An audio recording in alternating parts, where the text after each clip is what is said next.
Hello friends, आप अपनी screen पर एक 3 फेज़ एसी इंडक्शन मोटर को देख सकते हैं। जैसा कि हम सभी जानते हैं, इंडक्शन मोटर का यूज़ वाइड रेंज में इंडस्ट्रियल ड्राइव के लिए किया जाता है।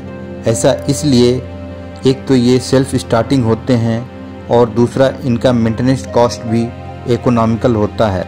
इंडक्शन मोटर को सर्विस में लेने से पहले हमें क्या क्या चेक करना चाहिए, आज के इस वीडियो में हम जानेंगे। मेनली 2 तरीक़ों से इंडक्शन मोटर को चेक किया जाता है, सीरीज लैंप या क्लैम्प मीटर से। इस वीडियो में हम दोनों मेथड से मोटर को चेक करना सीखेंगे। तो आइए फ्रेंड्स, आज का वीडियो शुरू करते हैं। इंडक्शन मोटर के टर्मिनल बॉक्स ओपन करने से आपको इस तरह से 6 टर्मिनल्स दिख जाएंगे।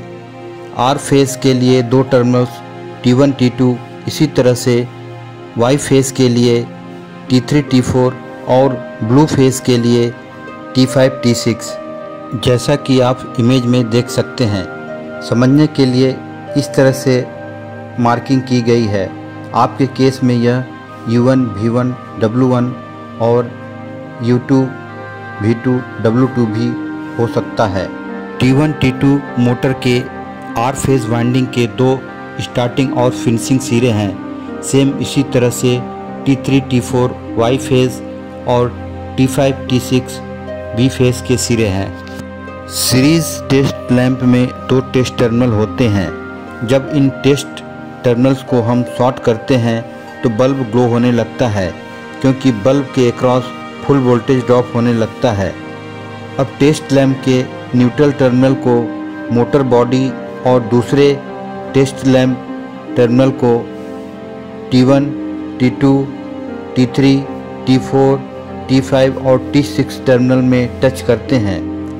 हम देख सकते हैं टेस्ट लैंप का बल्ब ग्लो नहीं हो रहा है, यानी मोटर के सभी वाइंडिंग्स इसके बॉडी से आइसोलेट हैं। इसमें किसी भी तरह का अर्थ लीकेज नहीं है।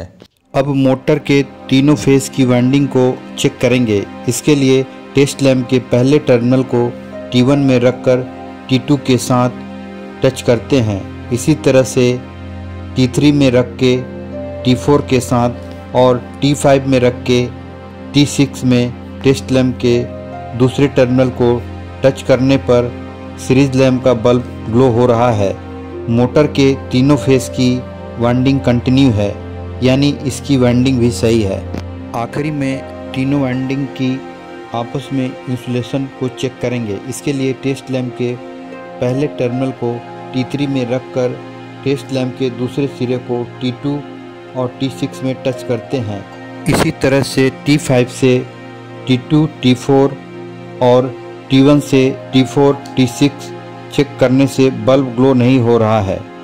मोटर के तीनों वाइंडिंग के बीच आपस में कोई कंटिन्यूएशन नहीं है, यानी इसकी तीनों वाइंडिंग आपस में आइसोलेट हैं। इस हिसाब से मोटर तीनों test earth leakage, coil continuity और आपस में कॉइल के बीच इंसुलेशन में पास है, इसलिए इस मोटर को सर्विस में ले सकते हैं। अब क्लैम्प मीटर नॉब को कंटिन्यूटी पोजीशन में सेट करके मोटर के तीनों फेज़ के रेजिस्टेंस को चेक करेंगे।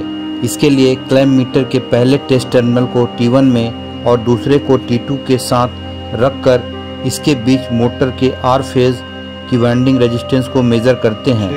इसी तरह से T3 T4 वाई फेज़ और T5 T6 blue phase winding resistance को चेक कर लेते हैं।